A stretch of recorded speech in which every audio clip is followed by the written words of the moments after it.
मंजिल का मिल जाना आसान नहीं होता। मुकद्दर कहाँ कब ले जाए इसका हमें पता नहीं होता।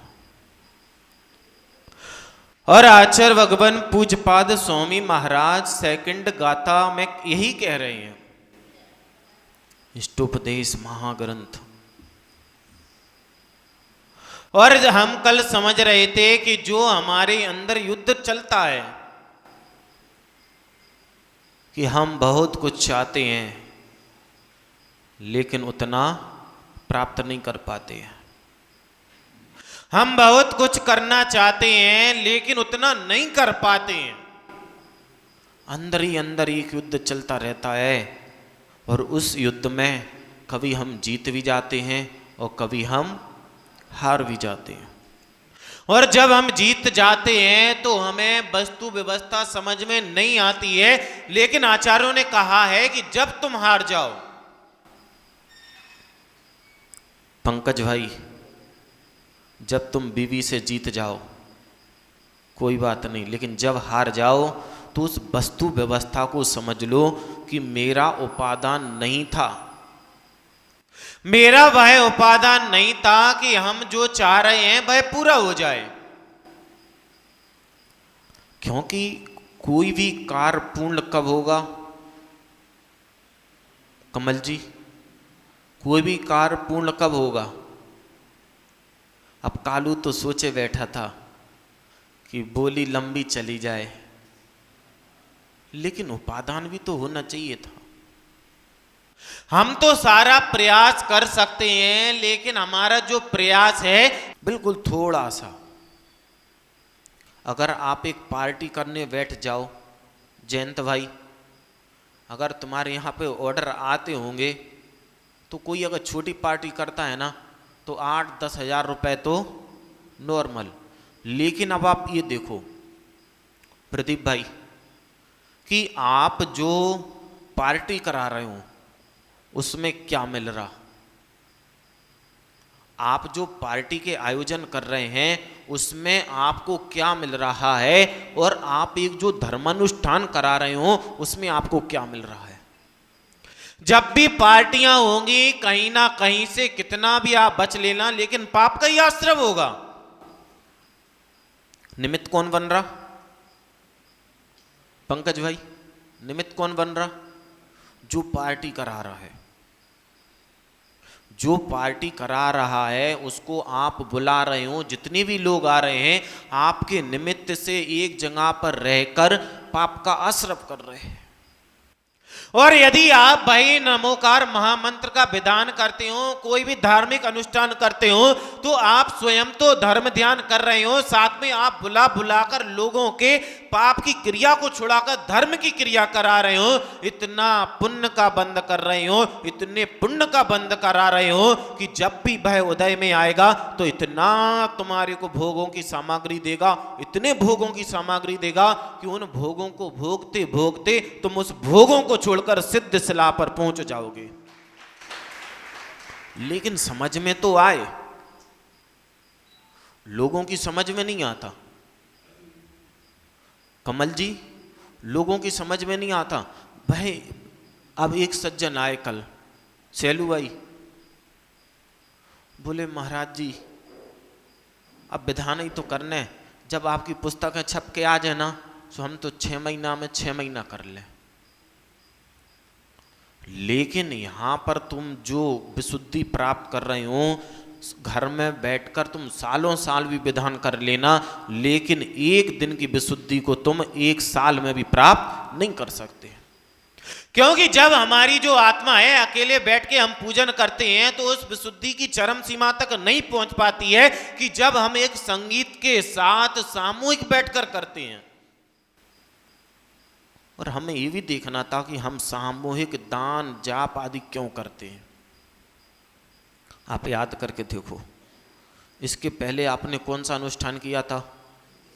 सिद्ध चक्र का। और सिद्ध चक्र हुआ कैसे था कि भय 700 कोड़ी जो पूर्व भव में एक राजकुमार थे, सैलू भाई बिल्कुल तुम्हारी तरह ऐसे ही मुकुट लगाए घूमते थे कि जो चमचम चमकता था। और एक दिगंबर मुनिराज को देखे और निंदा चालू उनने प्रारंभ कर दी। कितने थे? कितने थे? 700 कोड़ी। और वह 700 कोड़ी मुनिराजों, जो 700 राजकुमार थे, उन 700 के 700 ने एक साथ बैठकर मुनिराज की निंदा की थी। इसलिए उस पाप के उदय से एक साथ 700 के 700 वह राजकुमार कोड़ी बन गए। अब आप देखो, एक सत्य घटना है। गुरुजी के संग में एक अंकल जी रहते हैं, पवन कुमार जी। उन्होंने सुनाई मेरे को कि वह ऑस्ट्रेलिया में सफ़र कर रहे थे, तो ट्रेन में एक पॉमिस्ट यानी हस्तरेखा वाला व्यक्ति बैठा था। उसका एक ही काम था, सबके लोगों को देखना, अपने अभ्यास को बढ़ाते रहना। और ऐसे नहीं कि पकड़ पकड़ के हाथ, लोग बैठे हैं अपना काम कर रहा है, उसकी दृष्टि कहाँ पर? उनके हाथों पे। और उसने लगभग 30-35 लोगों के हाथ देखे, पसीना पसीना हो गया। तो अंकल जी बगल में बैठे थे। अंकल जी ने उससे पूछा, भैया ये तो बता तेरे हाल कैसे ये हो रहा?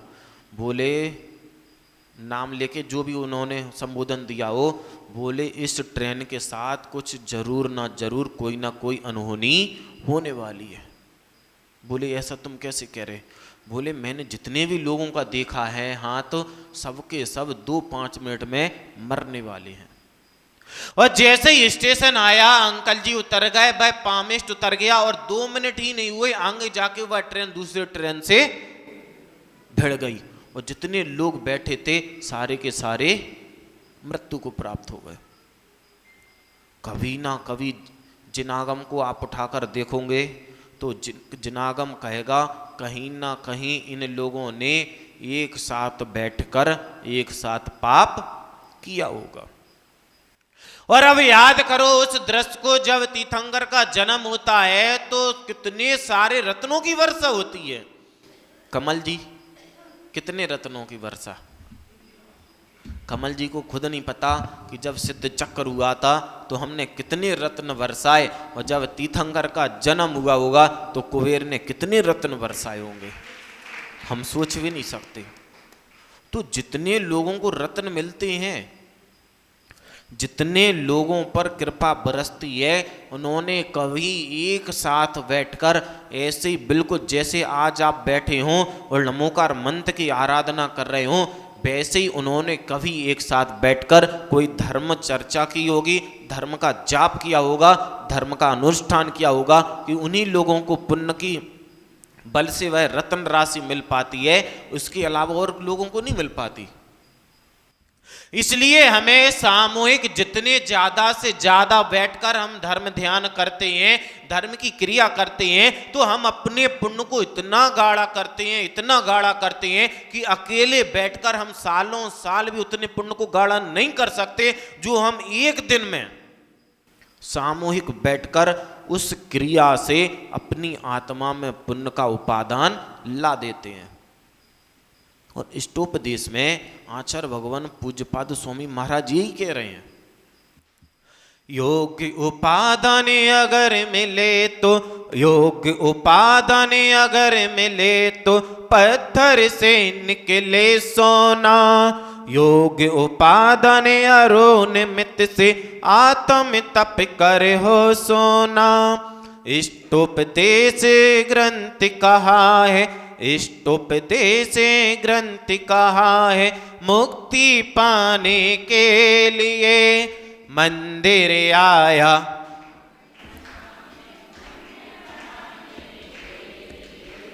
मंदिर आया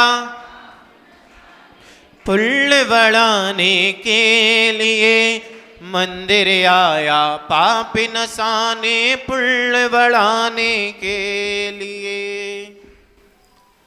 अब देखो, आप वस्तु व्यवस्था को समझो। कि हम मंदिर क्यों आते। बाबूलाल जी, हम मंदिर क्यों आते हैं? अगर आपने इतना सा राज समझ लिया तो आपने जो 7 तत्व हैं उसमें से जो आखिरी तत्व कौन सा है?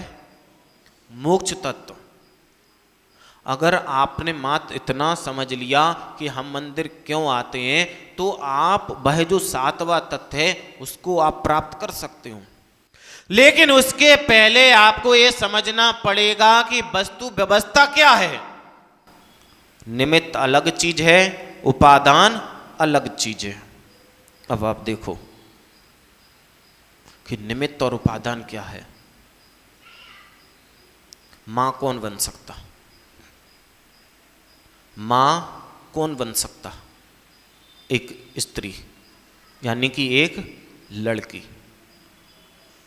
उसमें उपादान तो है, उसमें उपादान तो है, लेकिन कुंवारी लड़की है तो उसको अभी निमित्त नहीं है, तो वह मां नहीं बन पाएगी।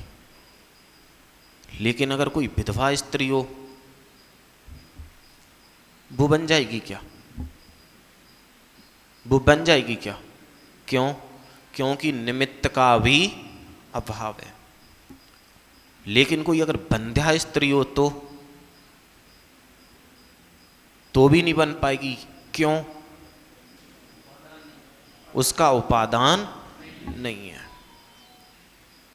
वैसे ही बिल्कुल हमारे सामने निमित्त कितने भी मिल जाएं, लेकिन हमारे सामने हमारी आत्मा में उपादान नहीं होगा तब भी कार्य की सिद्धि नहीं हो सकती। और मान लो उपादान भी है लेकिन निमित्त नहीं है, तब भी कार्य की सिद्धि नहीं हो पाएगी। अब आचार्य महाराज उदाहरण दे रहे हैं उस ग्रंथ में कि जो कनक पाषाण है, यानी कि स्वर्ण पाषाण है, लेकिन कहां पर है? खदान में। तो क्या वह स्वर्ण पढ़ने को प्राप्त हो जाएगा? हो जाएगा क्या? नहीं हो पाएगा। कब तक नहीं होगा? जब तक कोई जौहरी उसको लेना जाए। जब तक एक जौहरी उस कनक पाषाण को लेना जाए प्रयोगशाला में और वहां जो 16 ताव ना दे, तब तक वह पत्थर सोना नहीं बन पाएगा। और यदि कोई जौहरी कोई भी पत्थर लेके चला जाए, उसको आगी में जलाता रहे जलाता रहे जलाता रहे, तो क्या स्वर्ण पन्ने को प्राप्त हो जाएगा? नहीं हो पाएगा। आप इस उदाहरण से समझने का प्रयास करो कि हम जो जो वस्तु चाहते हैं, हम जो जो वस्तु चाहते हैं, लेकिन प्रदीप जी हम जो जो चीज चाहते हैं लेकिन उस चीज को हम प्राप्त नहीं कर पाते। किस कारण से? कि हम चाह तो रहे हैं, हम निमित्त भी जुटा रहे हैं कि हमसे कहा गया है कि दुकान पे जाकर बैठोगे तभी पैसा आएगा। जब तक हम दुकान नहीं खोलेंगे पैसा नहीं आ पाएगा। लेकिन कितने सारे लोग होंगे कि जो दुकान जाकर तो खोलते हैं लेकिन फिर भी पैसा नहीं आ पाता। किस कारण से? महेंद्र जी, किस कारण से? उसका पुण्य नहीं है। भाई कितनी भी दुकान खोल लें, ऐसे ऐसे लोग देखे हैं सुबह 5 बजे से दुकान खोल लेते रात को 11 बजे तक। और एक व्यक्ति ऐसा होता है सैलू भाई कि जिसको दुकान ही नहीं खोलनी और पैसा बरस रहा। आप समझ के देखो, आप उदाहरण जो हैं उनको समझने का प्रयास करो कि निमित्त तो कुछ ना कुछ होगा। पैसा जो बरस रहा है उसके लिए निमित्त तो कुछ ना कुछ होगा, चाहे भाई किसी को उधार दे रहे हों, आदि आदि आप समझ सकते हो। लेकिन जो आपका बरस रहा है उसमें सबसे ज्यादा प्रबल उपादान है, और ऐसा उपादान है कि जब हमारी आत्मा में होगा तो निमित्त अपने आप खोजते खोजते हमारे पास आ जाएगा। और उपादान है क्या? पुण्य को बढ़ाना, यानी कि अच्छे से समझ लेना। निर्मल जी, तुम मोबाइल की दुकान पर बैठ जाओ, लोगों को चिल्ला चिल्ला के भी कहते रहो कि मोबाइल ले लो, मोबाइल सुधरवा लो, लेकिन तुम्हारी आत्मा में उपादान नहीं होगा तो 1000 लोग सुन लेंगे, लेकिन एक भी कस्टमर तुम्हारे पास नहीं आएगा। और एक व्यक्ति वह होता है कि जो दुकान बिल्कुल ऐसी जगह जाके खोलता है कि किसी को पता ही नहीं रहती है, लेकिन वो ढूंढता ढूंढता आता है कि भैया वो वाली दुकान कहाँ है। ये उदाहरण हम प्रैक्टिकली तो समझ लेते, लेकिन माइंड में थ्योरी वह समा नहीं पाती कि आज हमें जो कुछ मिल रहा है वह हमारे पुण्य के उदय से मिल रहा है, लेकिन हमें उपादान लगाना पड़ेगा, हमें निमित्त जुटाने पड़ेंगे। बिना निमित्त के हम कुछ भी नहीं कर सकते। अब आप तो सोचे बैठे हो कि हम घर पे जाएं और हमें अच्छा गरम गरम खाने को मिल जाए, लेकिन कैसे मिल जाएगा? आगी को तो खा नहीं लोगे। घर पे जाओ, गैस जलाओ तो आगी को तो खा नहीं लोगे। तुम्हारे पुण्य है कि तुम घर जाओ, खाने को मिल जाएगा, लेकिन कोई ना कोई तो निमित्त बनेगा। और आचार्य महाराज यही बता रहे हैं कि अगर तुम्हारे सामने निमित्त मिल रहे हैं और फिर भी तुम्हारी स्थिति, तुम्हारी जो मन की इच्छा है वह पूरी नहीं हो रही है, तो किसी को दोष मत दो। बिल्कुल नहीं कहो कि सास बुरी है, बिल्कुल नहीं कहो बुरी बहू बुरी है। अगर तुम्हारे भाग में सेवा होती तो वही बहू तुम्हारी सेवा कर लेती, और मान लो बहू भी नहीं होती तो पड़ोसी की जो बहू है वह आकर तुम्हारा ध्यान रखी रहती। अभी महाराज जी आपको समझा रहे थे कि जिसके माँ बाप नहीं होते या जिसके बच्चे नहीं होते तो उन लोगों का हाल क्या होता। लोग सोचते हैं कि अगर हमारे माँ बाप नहीं होंगे तो हम क्या कर लेंगे, या फिर हमारे बच्चे नहीं होंगे तो हम क्या कर लेंगे। एक बार की बात है, 2 पति पत्नी थे, बहुत अच्छे थे। अमन भाई इतने अच्छे थे, जब उन्हें मौका मिल जाए और जब लड़ना प्रारंभ कर दे। अब कौन से पति थे, अब अपने आप को देख लियो। अशोक जी देख लेना, कहीं हम ही तो नहीं थे वो पति।